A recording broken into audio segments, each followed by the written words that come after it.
Alors ce soir, on a fait, je suis hyper contente parce qu'en fait, ce n'est pas du tout le programme qu'on avait prévu, mais c'est top. Ça me fait tellement plaisir qu'on ait pu remercier Akadosh Baruch Hu pour ce miracle. Et en plus, tout ce que tu nous as raconté va parfaitement bien avec le thème de ce soir. Alors, le thème de ce soir, c'est de dévoiler la reine qui est en nous. Okay.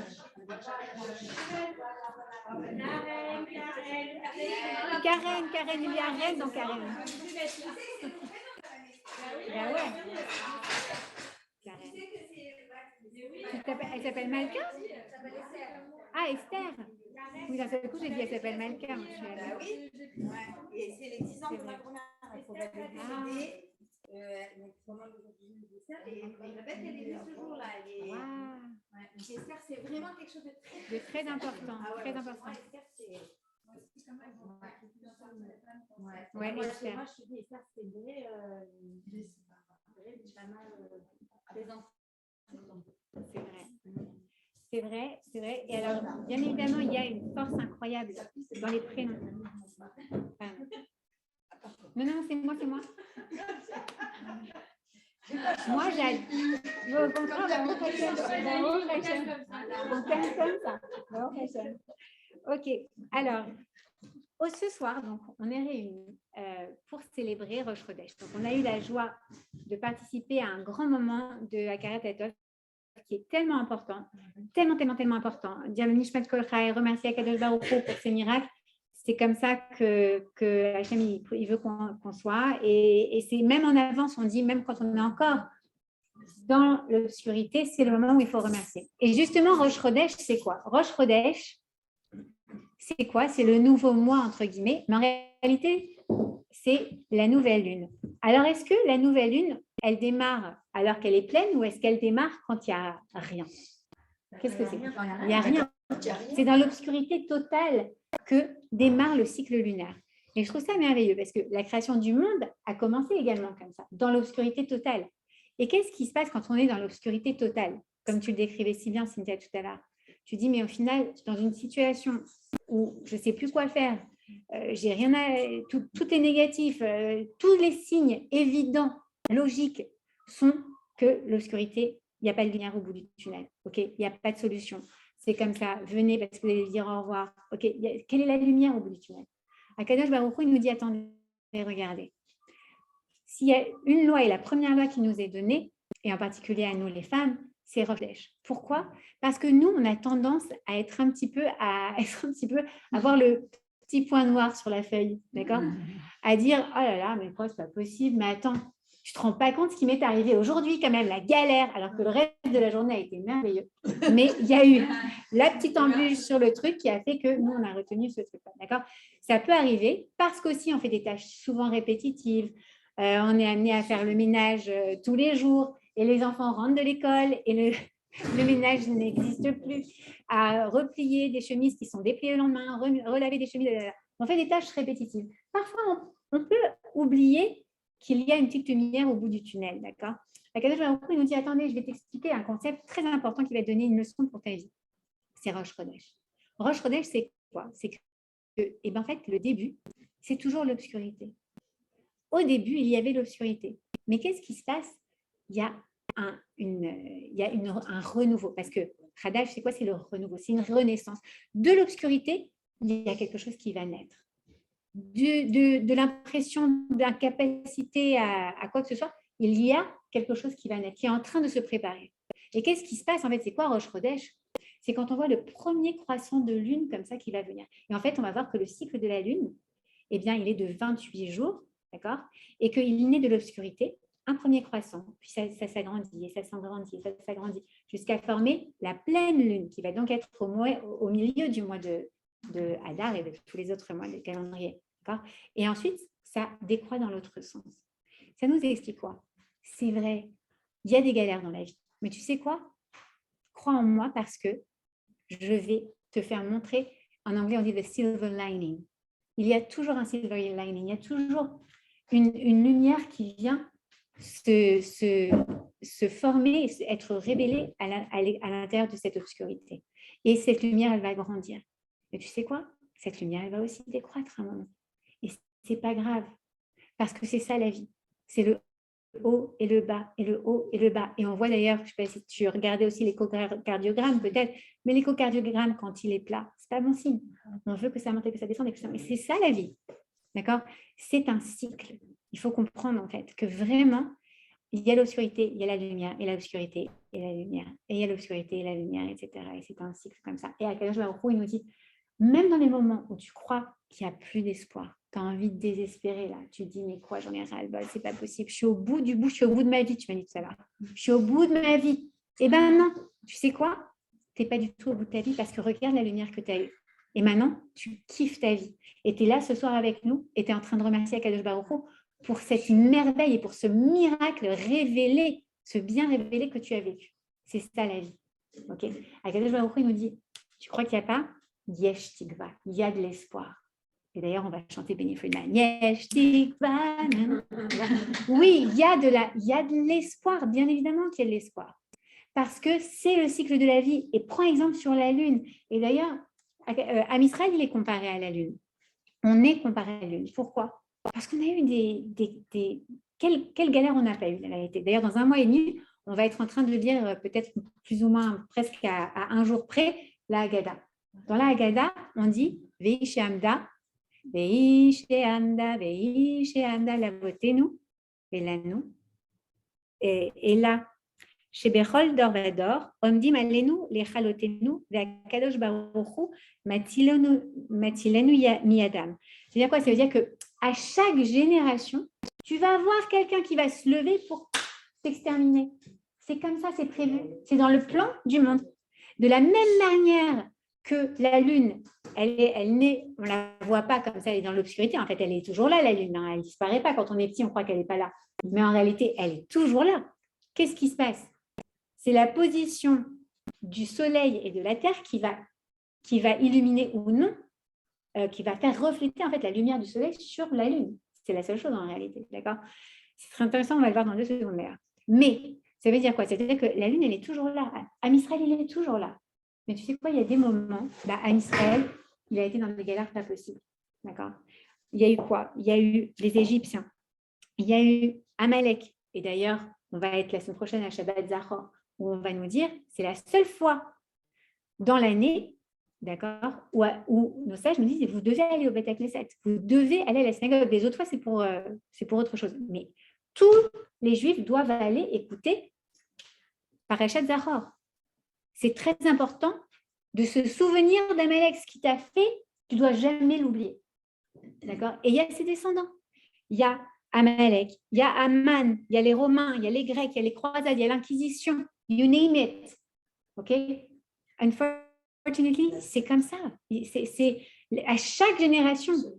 On le dit, on le chante tous les ans dans la Haggadah et on ne s'en rappelle pas forcément. C'est pas grave. Matilenu Miyadam, c'est Akadosh Baruch Hu qui va nous sauver de sa main.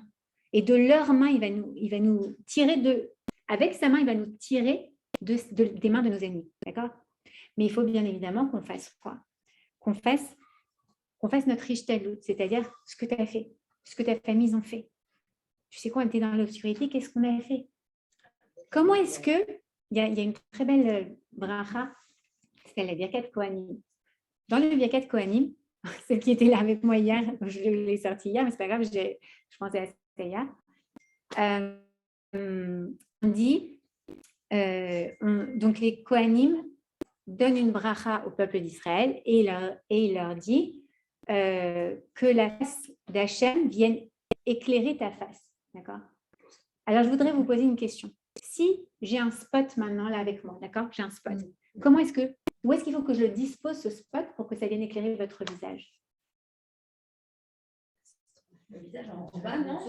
Il faut qu'il soit face à vous. Si je le mets derrière, ça va éclairer la perruque, mais ça ne va pas éclairer le visage. Si je veux que la face d'Akadosh Baruch Hu vienne éclairer ma face, où est-ce qu'il faut que je place Akadosh Baruch Hu? Devant moi. Celui qui veut recevoir la lumière d'Akadosh Baruch Hu, il doit placer Hachem toujours devant lui. Ça veut dire quoi placer Hachem devant moi? Ça veut dire qu'en fait, à chaque instant, je réalise que c'est Akadosh Baruch Hu qui a créé ce monde. C'est Akadosh Baruch Hu qui le recrée à chaque seconde. C'est un miracle à chaque seconde. On pourrait en continu. Mais c'est vrai. C'est un miracle à chaque seconde. Okay, à chaque seconde qu'on respire, on s'en rend compte quand on perd cette capacité, ne serait-ce que de sentir comme ça sent bon. D'accord ? Les filles qui ont eu le corona et qui ont perdu leur odorat se rendent compte. Quoi ? Mais quoi ? Tu peux même pas cuisiner quand tu sens pas. C'est tout. Et ensuite, parce que c'est peut-être les ashkénazis, ils peuvent cuisiner, je sais pas. Mais quand on est séparate, on ne peut pas cuisiner parce qu'on met des épices de partout, d'accord ? Qu'est-ce qu'on fait ? On ne peut pas sentir le cumin, est-ce qu'il va avec le paprika, est-ce qu'il va avec le truc ? Tu ne sens pas, tu ne sais même pas comment faire, d'accord ? C'est pas gentil pour les ashkénazis, c'était une blague. Il y avait une blague de gosse qui disait « Pourquoi vous faites une prière avant de manger ?» Ils disent « Parce que votre maman est ashkénaze. » Ah, ouais, bon, ouais, c'était pas... Elle est trop mignonne. Alors, en tout cas, c'était une blague, bien évidemment. On est là tous pour la hardoute, absolument pas pour la séparation. C'était juste une petite blague parce que l'humour juif, on a beaucoup d'humour contre nous. OK. Donc, qu'est-ce que ça veut dire? C'est qu'en réalité, c'est exactement... à Israël, c'est la lune. Et pour que la lune soit éclairée, il faut juste que le soleil se mette devant. C'est exactement la même chose. Si on met Akadosh Baruch Hu devant nous à chaque chose de notre vie, eh bien, en réalité, on se rend compte que notre vie, elle est pleine de lumière. On ne voit même plus l'obscurité, en fait. Il n'y a plus d'obscurité quand Hachem, il occupe la place devant nous. Parce que même dans l'épreuve, il y a Viktor Frankl, qui est un psychologue extraordinaire et un sociologue allemand du 20e siècle, qui a été dans la Shoah, et qui disait, dans chaque épreuve, si on lui donne un sens, ce n'est pas une épreuve, c'est un escalier. D'accord ? C'est-à-dire qu'en réalité, il tire bien évidemment ça de la Torah, parce que c'était quelqu'un qui était très sachant. Et c'est qu'en réalité, tout dépend. Des épreuves, il y en aura dans la vie. C'est comme ça, on l'a dit, c'est des hauts et des bas, des hauts et des bas. Des ennemis qui viennent pour nous massacrer, des épreuves qui arrivent. Qu'est-ce qui va se passer? Comment est-ce que tu vas décider de prendre cette épreuve? Est-ce que tu veux lui donner un sens? Tu comprends que c'est Akadosh Baruch Hu qui t'envoie cette épreuve? Si oui, alors dis-toi à quoi elle va me servir. Qu'est-ce que je vais pouvoir apprendre de ça? Et qu'est-ce que je vais devenir grâce à cette épreuve? L'épreuve, elle n'est pas là pour nous faire tomber. L'épreuve, elle est là pour nous permettre de grimper là où Akadosh Baruch Hu il nous attend. Okay. Et on va le voir justement avec... je crois que je vais pas suivre ce coup, c'est pas grave. Avec Esther Amalka, d'accord? Parce que s'il y a une femme qui a vécu quelque chose d'extraordinaire, c'est Esther Amalka. Elle est née d'une obscurité la plus totale. Elle ne s'appelait pas d'abord Esther, elle s'appelait Hadassah. Okay? Et quand elle est née orpheline, okay? De père et de mère. Son père est mort alors que sa mère était enceinte et sa mère est morte en couche, en donnant naissance à Hadassah. Qu'est-ce qu'on peut voir comme obscurité plus grande? Okay? Comment est-ce qu'un bébé il peut survivre sans père et sans mère? C'est impossible. Je dis souvent, les bébés animaux, ils ont des capacités à être un peu indépendants. D'accord? Un petit poulain, il naît, il se met debout sur ses pattes, il va téter la mamelle de sa maman, il n'a pas besoin qu'on lui change des couches, rien, d'accord? Mais un bébé humain, non. Un bébé humain, tu le poses, il ne bouge pas, il ne peut rien faire tout seul. Donc, qu'est-ce qui se passe? Une petite fille comme ça, un petit bébé qui vient de naître, qui n'a ni père ni mère, elle est vouée à la mort, à l'obscurité totale. Et pourtant, Akadosh Baruch Hu, il va déjà faire un premier silver lining, une première Rosh Chodesh, un premier renouveau dans cette vie, une première source de lumière. Qu'est-ce qu'il va faire? Il va faire que son cousin, qui s'appelle Mordechai, eh bien, il va l'adopter, entre guillemets. C'est son oncle. C'est son cousin, c'est le fils de son oncle, la fille de son oncle. Okay? Alors, qu'est-ce qui se passe? Je voudrais juste retrouver la phrase. Bon. En gros, donc, Mordechai va adopter Hadassah, d'accord? Et adopter Hadassah, ça veut dire quoi? C'est qu'en fait, qu'est-ce que c'est adopter? C'est devenir le père et la mère de cette personne. Et en hébreu, c'est Omen. Omen, le Midrash Yalkut Shmoni nous dit, ne lis pas Omen, lis Amen. Il lui apprend en fait à avoir de la Emouna. Parce que c'est quoi Amen? C'est El Melech Neeman, le roi en qui je peux toujours avoir confiance. Okay. Donc, quand il lui dit, Adassa, je vais t'apprendre ce que c'est que la Emouna. Et en même temps, c'est ça être une mère. Parce que Emouna, c'est la même racine que M. M, c'est qui? C'est la maman. C'est quoi cette M? Le même du mot M, donc le Aleph, on voit, c'est l'unité. C'est quelque chose de fort, de un, d'accord? C'est uni, c'est fort. Et le même, c'est quoi? Eh bien, c'est la lettre qui est au centre de l'alphabet. Donc, c'est le centre, c'est ce qui est grounded, c'est ce qui est ancré. Okay? Donc, la M, la maman, c'est celle qui va donner ce sentiment d'unité, d'amour inconditionnel. On n'est pas deux, il n'y a pas de condition à l'amour d'une maman. Une mère, elle l'aime de manière inconditionnelle, quoi qu'il se passe. Et c'est ça qui nous donne cette force quand on grandit. Parce qu'on sait que maman est là et parce qu'on sait que maman nous aime, alors on va avoir la confiance d'aller dans la petite école au départ, au GAN. Et quand on va quitter la main de maman, au GAN, au départ, on pleure parce qu'on se dit, mais est-ce que je vais être sécurisée si je ne suis pas avec maman? Mais on voit que maman, elle fait confiance à la ganénette, à la petite maîtresse. Et du coup, on se dit, si maman, elle fait confiance à la maîtresse, alors moi aussi, je peux lui faire confiance. Et au fur et à mesure, en fait, c'est grâce à la confiance et grâce à l'amour inconditionnel de maman et au fait que c'est la femme qui nous centre, qui nous donne une structure, alors, eh bien, je peux avancer dans la vie. D'accord? Et en même temps, la mère, on l'a dit, c'est celle qui donne cette foi, c'est elle qui transmet la foi. Et c'est d'ailleurs pas pour rien que le judaïsme se transmet par la maman. Ça fait du sens, bien évidemment. D'accord? Pourquoi? Parce que c'est la mère qui va transmettre le lien avec Akadosh Baruch Hu. Okay? C'est elle qui va dire le soir à son enfant, tiens, fais le schéma Israël. C'est elle qui va voir cet enfant communiquer avec Akadosh Baruch Hu pour n'importe quelle raison. D'accord? À n'importe quel moment de sa vie, la mère, ouais, tout à l'heure, tu disais, tu parles avec Akadosh Baruch Hu, dis, mais tu ne vas pas me prendre ma mère maintenant, ici et ça. Ou alors, tu perds tes clés. Akadosh Baruch Hu, où est-ce que j'ai mis mes clés? D'accord, mais Hachem, mais tu parles avec Hachem toute la journée. Si tes enfants, ils se disent quoi? Ta maman, elle n'est pas complètement tarée. D'accord? Elle parle avec Akadosh Baruch Hu. C'est normal, il fait partie des mêmes, entre guillemets. Je racontais tout à l'heure une histoire très cute. Ma petite de 2 ans et demi. Donc, moi, oui, je parle à haute voix avec Hachem beaucoup toute la journée. Et comme j'ai des grands garçons, je n'ai pas de babysitter, je n'avais jamais besoin de babysitter. Mais récemment, j'ai eu besoin d'une babysitter parce que, je pensais que j'allais avoir besoin d'une babysitter parce que c'était l'anniversaire de mon mari. Et la petite, elle me disait, maman, je suis fatiguée, je suis fatiguée. Je dis, bah, si tu es fatiguée, alors, c'est ça, une maman, c'est une traductrice aussi. Hein, parce il n'y a que la mère qui peut comprendre. Fatiguée. Si tu es fatiguée, tu ne veux pas venir au resto avec papa, maman et toute ta famille, alors, bah, tu sais quoi, je vais appeler une babysitter. Oh oui! Je me suis dit, mais c'est très bizarre parce qu'elle n'aime pas du tout être sans moi d'être d'une. Alors, je dis, ah bon, bah, t'es contente qu'on appelle une babysitter? Oui, oui. Alors, je dis, alors, tu veux qu'on appelle qui? Maintenant, elle ne sait pas qui. Elle me dit, je veux qu'on appelle Hachem. Je dis, tu veux qu'on appelle Hachem? Alors, je me suis dit, ok, Hachem qui protège, elle veut. Alors, je dis, mais qu'est-ce que tu vas lui dire à Hachem? Que je veux une baby-sister. Alors, je dis, c'est trop mignonne. Donc, ça veut dire quoi? Ça veut dire que la petite, à 2 ans et demi, 3 ans, elle a déjà compris qu'il y a un problème. Qui on appelle? Hachem. C'est trop mignon. Pourquoi? Shir la Ma'alot.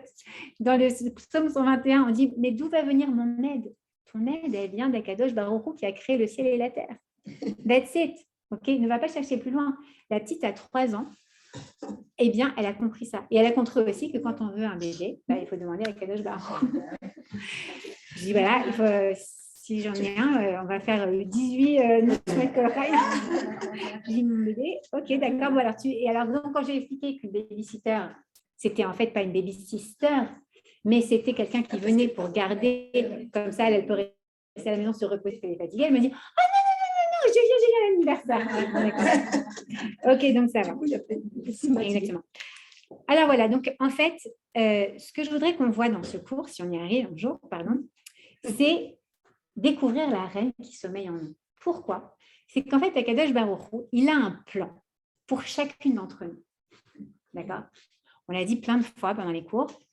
Rabbi Nachman Mibreslev, il nous enseigne que le jour de notre anniversaire, quel qu'il soit chacune d'entre nous, c'est le jour où Akadosh Baruch Hu, il a dit, tu sais quoi, ce monde, il ne peut pas exister sans Cynthia, il ne peut pas exister sans Revital, il ne peut pas exister sans Mimi, il ne peut pas exister sans Rivka.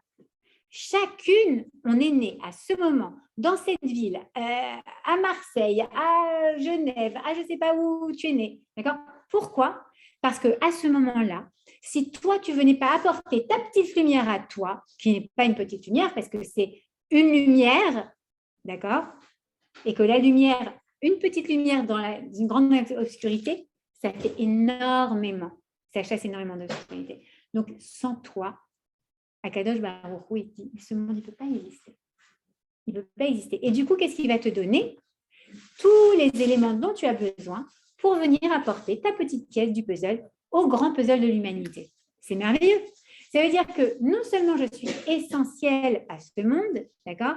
Donc, ça booste mon self-esteem, déjà, parce que si Akadosh Baruch Hu, il croit en moi et il fait exister parce que je ne peux pas exister, parce que ce monde n'existe pas sans moi, alors qui je suis moi pour dire non, mais tu sais quoi, non, mais bon, moi je ne vaux pas le coup, non, mais de toute manière, je n'arriverai jamais à rien, ah, de toute manière, ce n'est pas possible, ah non, j'ai peur, je n'irai pas, ah non, je vais pas. Mais attends, cocotte, si c'est ton rôle à toi, si à l'intérieur de toi, Akadosh Baruch Hu, il a envie et il veut et il attend que tu deviennes Cynthia. Est-ce que ton prénom est hébraïque, Cynthia? Non, c'est Shula. Quoi? Shula. Shula. Ok. Ok. Révital, Dévora, Esther. Esther. Il y a plein d'Esther ce soir d'ailleurs. Ok. Eh bien, c'est qu'il attend que vous soyez ça, qu'on soit ça. Et d'ailleurs, quand à 120 ans, on va aller retrouver Akadosh Baruch Hu, qu'est-ce qu'il va nous demander? Dis donc, est-ce que tu as été Ruth, Lydie, celle que j'attendais que tu sois?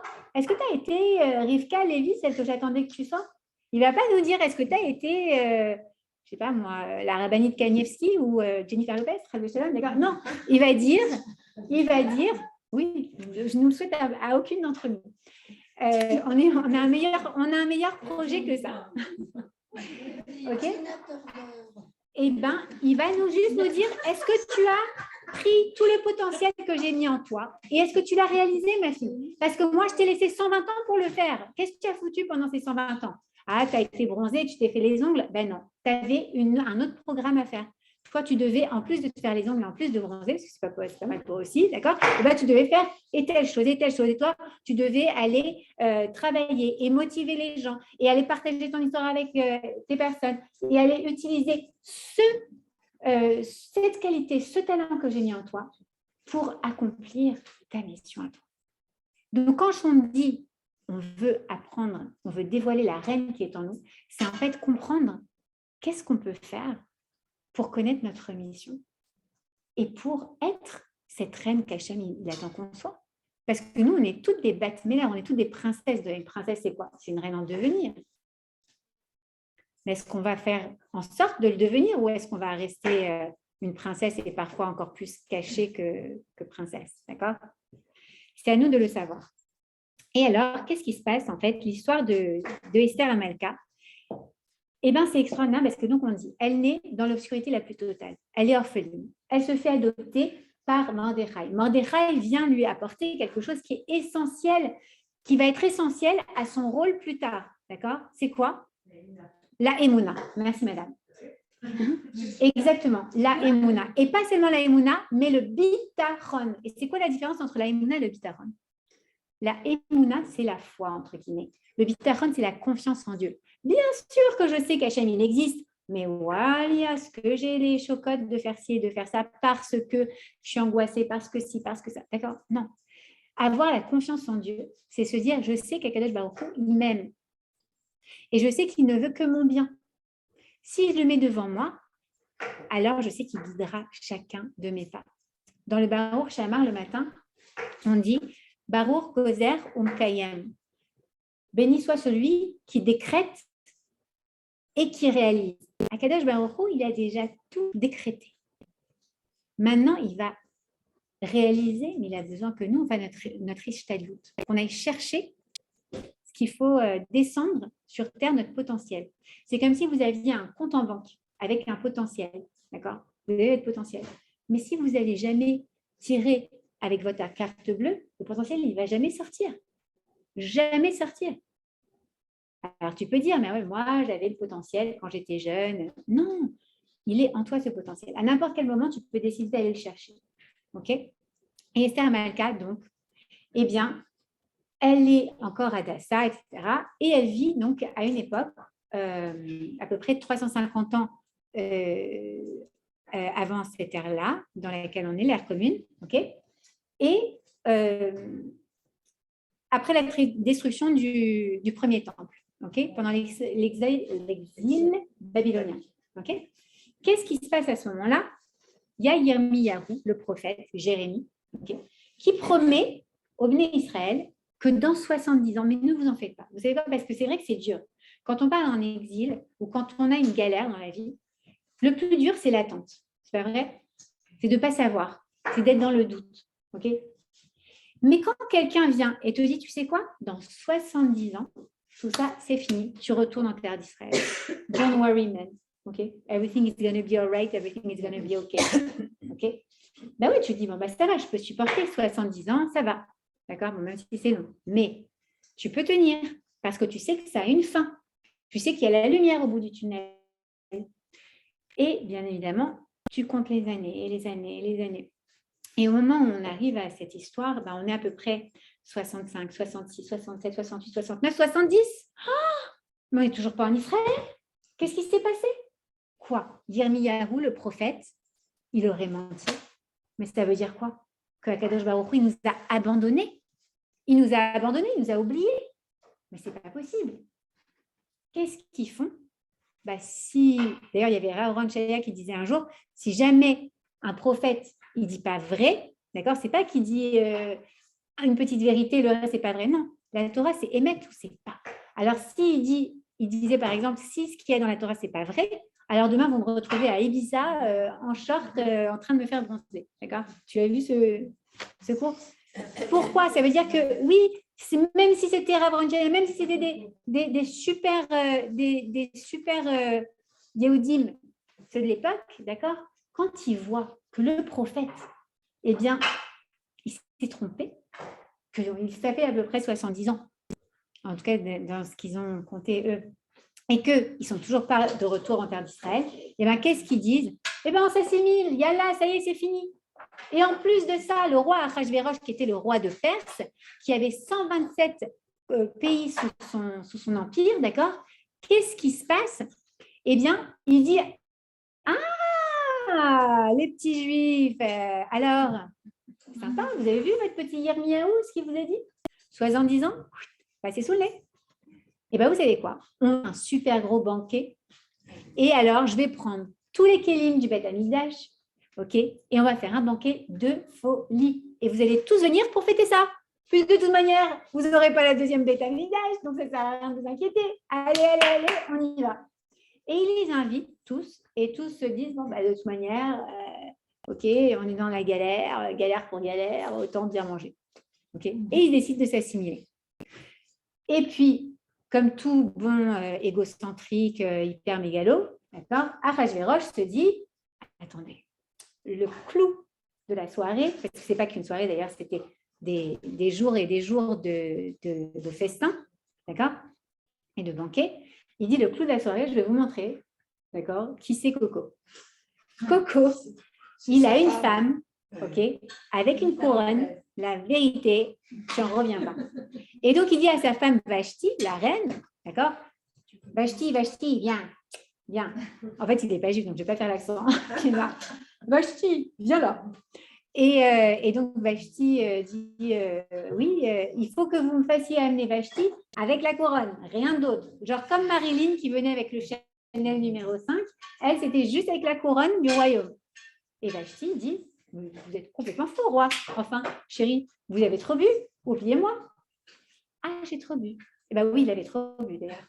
Il avait tellement bu qu'il a fait zigouiller sa femme, d'accord? Et que le lendemain matin, il se réveille, Vashti, Vashti. Ben non, vous l'avez fait exécuter hier soir parce qu'elle n'avait pas voulu venir toute nue avec la couronne sur la tête, sire. Comment? Mais c'est impossible que Sa Majesté soit sans épouse. Faites donc, mes chers amis, une grande recherche pour me trouver The Miss de l'Empire perse. Et bien évidemment, dans les 127 contrées, se diffusent plein d'agents de Ahasverosh pour aller faire la recherche. Alors, imaginez à l'époque, c'était quoi, la Bachelorette? C'est quoi ces émissions-là de télé-réalité où ils vont faire un casting pour trouver la fille la plus jolie de tout le royaume, de tout l'Empire. Okay, ils vont, vous imaginez, Miss Univers, puissance 10 000. Ils vont à droite, à gauche, dans les 127 contrées. Et puis, ils arrivent dans l'endroit où vivaient Hadassa et Mordechai. Et bien sûr, Hadassa était sublime, belle. Vous savez, ces beautés qui rayonnent de l'intérieur. Elle était belle physiquement. Elle était belle, d'ailleurs, le Midrash le dit, elle était vraiment très belle et très agréable à regarder. Mais en plus de ça, elle avait un reine, une malchoute, une royauté à l'intérieur d'elle-même qui se lisait, quoi. On ne pouvait pas passer à côté d'elle. Et bien évidemment, ils ne sont pas passés à côté d'elle. Ils l'ont attrapée, ils l'ont prise pour aller se marier avec Ahasverosh. Maintenant, qu'on soit d'accord, il s'agit d'un kidnapping suivi d'un viol. Ce n'est pas du tout quelque chose d'agréable. Donc, on a Hadassa. Ah bon?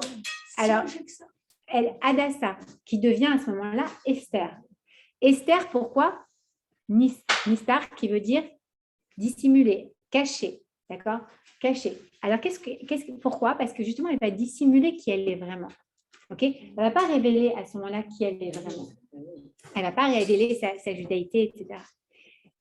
Elle arrive et on imagine donc cette jeune femme, pauvre, prisonnière dans un palais, d'accord, obligée d'être mariée avec un homme pas juif, un homme sanguinaire, mégalo, qui tuait, on nous raconte qu'il tuait les gens. Par exemple, si quelqu'un voulait une audience et qu'il n'avait pas d'audience et qu'il rentrait, il se faisait zigouiller. D'accord ? Donc bon, c'est un état de stress, on imagine, vraiment l'angoisse. Ok ?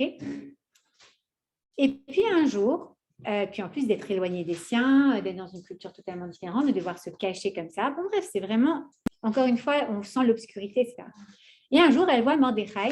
Donc bon, je vais vous faire l'histoire courte parce qu'en général, tout le monde connaît l'histoire de Purim, d'accord ? Donc vous allez voir à quoi je me réfère. Un jour, elle voit Mordechai assis comme ça sur les marches du palais avec une sorte de cilice. Et elle lui dit, Mazé al-Mazé. Qu'est-ce que c'est? Je ne sais pas, mais...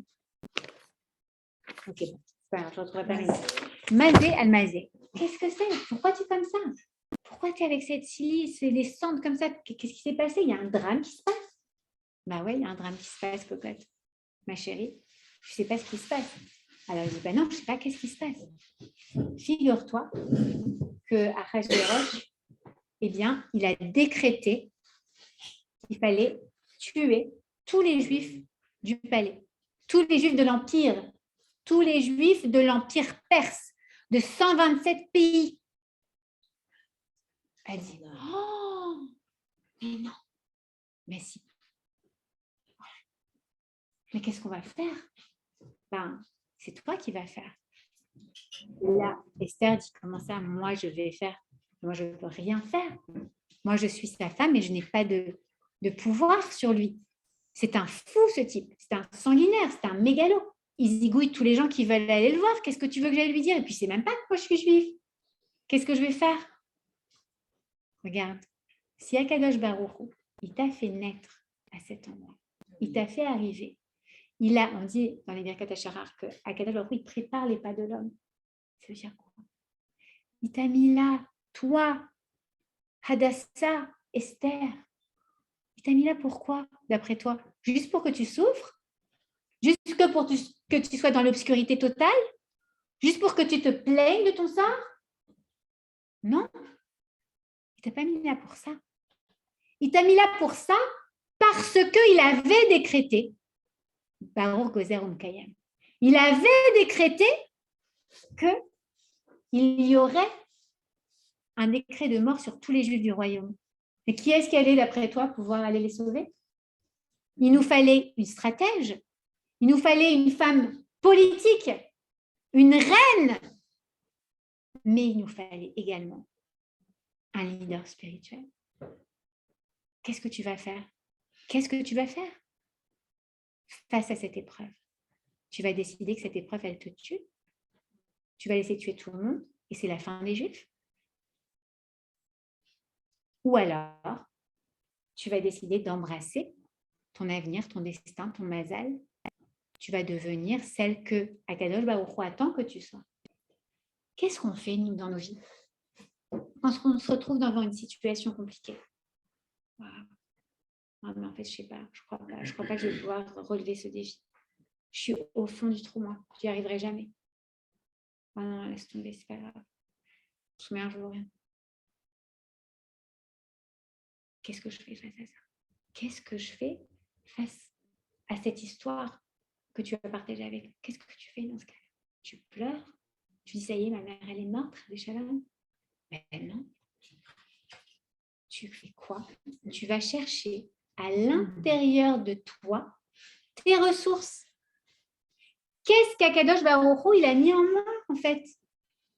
Parce que l'épreuve, elle est révélatrice au sens photographique du mot, d'accord? C'est-à-dire qu'elle vient révéler, elle vient mettre en lumière tes ressources, qui tu es à l'intérieur. Sans l'épreuve, tu n'es rien. Parce que sans l'épreuve, tu n'y arriveras jamais à voir ce qu'il y a à l'intérieur. L'épreuve, elle est là pour que tu découvres qui tu es. Quelle que soit l'épreuve, c'est difficile de trouver son mari, c'est difficile d'avoir des enfants, c'est difficile d'élever des enfants, c'est difficile d'avoir un mari avec qui on ne se comprend pas, c'est difficile d'avoir des petits-enfants et d'avoir un mari qui ne comprend pas dans quelle souffrance on peut être, c'est difficile d'être en dépression, c'est difficile de ne pas être en dépression, parfois, mais oui, c'est difficile, plein de choses sont difficiles, mais oui, bien sûr. Pourquoi? Parce qu'Akadosh Baruch Hu, il sait que c'est dans ce challenge que tu vas aller te dire, mais au fait, à l'intérieur de moi, j'ai ça. Je suis telle personne. Je suis Esther Sidbon. Je suis Déborah Azoulay. Je suis Anaïs Esther Becker. Je suis Julia Léa Psiri. Je suis. D'accord? Eh bien oui, c'est dans ces moments-là qu'on voit qui on est. Et c'est à ce moment-là que Esther, la petite Hadassah qui est devenue Esther, qu'on n'appelle que Esther jusqu'à présent dans la Megillah, va dire, tu sais quoi? En fait, ouais, tu as raison. En moi, j'ai ça. Grâce à toi, Mordechai d'abord. Parce que Mordechai, tu m'as donné la Emouna, tu m'as donné le Bitachon, tu m'as appris à mettre Akadosh Baruch Hu devant moi. Et donc, je comprends le langage que tu viens d'utiliser. Je comprends que quand tu me dis, bah alors tu vas faire quoi, cocotte? Tu vas te tourner l'épouse, tu vas te plaindre, on va tous se faire zigouiller, ou alors tu vas décider d'aller à l'intérieur de toi, découvrir les qualités de leader qu'Hachem a mis en toi. Et elle a dit, tu sais quoi, c'est vrai, allez hop. Et à ce moment-là, la Megillah l'appelle Esther Hamalka. Parce qu'il faut comprendre une chose, c'est qu'elle n'est pas reine pour nous, parce qu'elle est reine de Perse, parce qu'on s'en fiche qu'elle soit reine de Perse, en fait, pour nous les Juifs. À quel moment elle devient Esther Hamalka? Pas au moment où elle épouse Achashverosh, au moment où elle épouse son destin de reine, au moment où elle se dit, j'ai la responsabilité de mon peuple. Tout mon peuple dépend de moi. C'est mon peuple et je vais prendre la responsabilité sur moi. Et qu'est-ce que je vais faire en premier? Il faut que j'aille absolument convaincre ce roi Achashverosh qui est son mari. Qu'est-ce qu'elle va faire? Elle va aller regarder. Attends. Soyons stratégiques. Elle va utiliser toute sa bina, toute l'intelligence qu'Akadosh Baruch Hu a mis en elle. Elle va l'utiliser pour aller voir, attendez, comment est-ce que je vais déjouer Aman? Et on nous dit, il y a un livre super que je vous invite à lire, parce que ce n'est pas le sujet de ce soir, qui s'appelle, c'est un livre de David Forman qui s'appelle Esther, cette reine que vous croyez connaître. Okay, très intéressant. En français? En français et en anglais. Ouais. Et en hébreu aussi?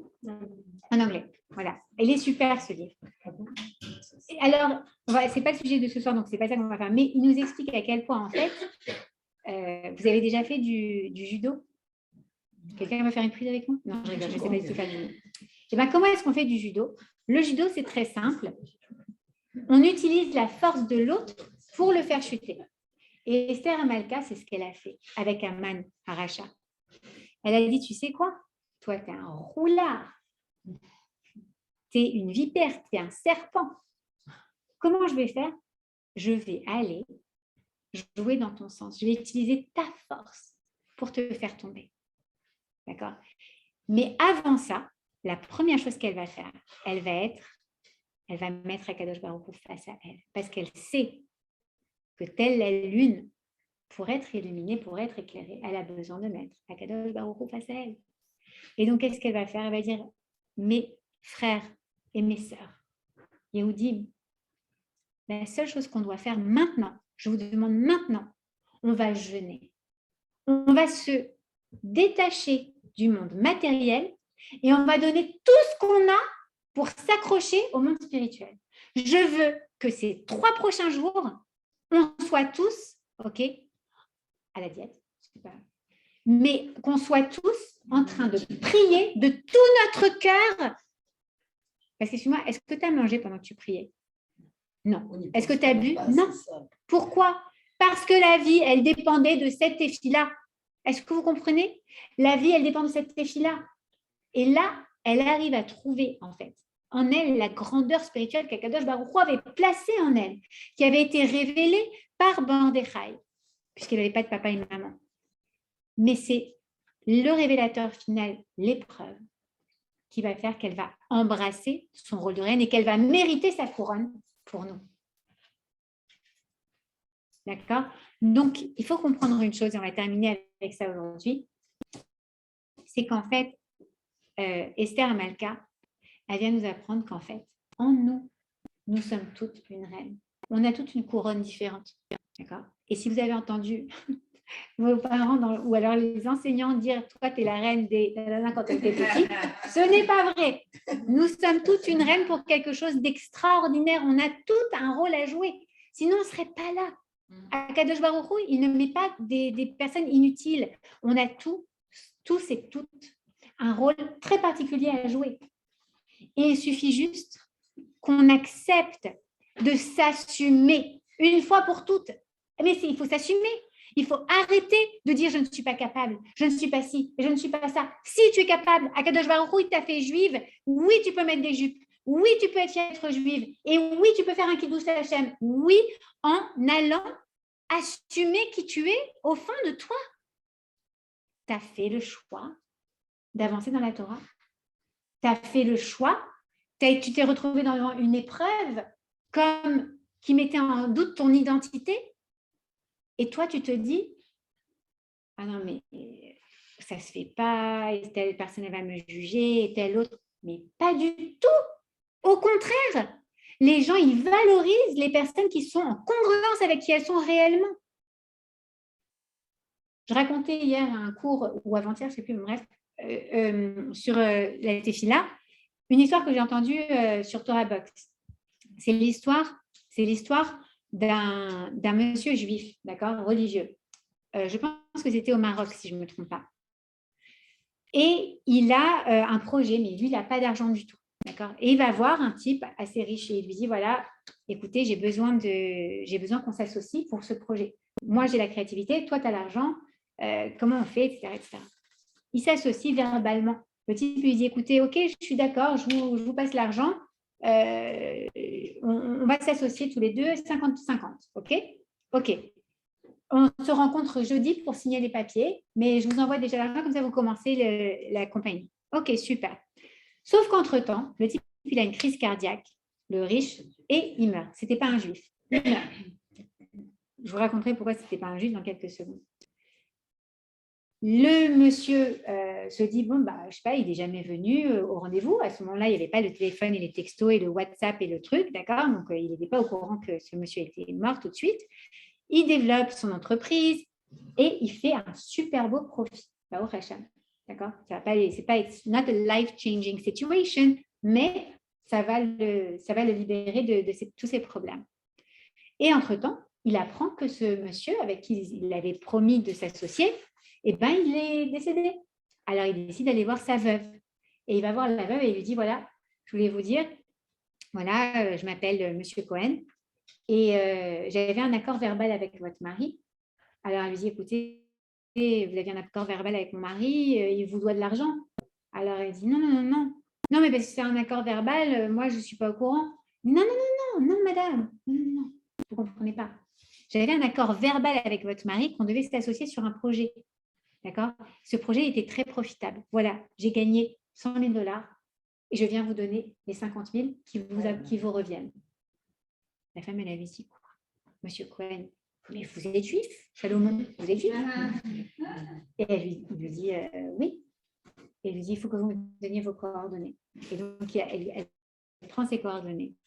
Et puis, Monsieur Cohen, bon, 50 000 $, ça va pour un moment, mais au bout d'un moment, il commence à galérer, etc., etc. Et il va pour postuler pour un job dans une entreprise.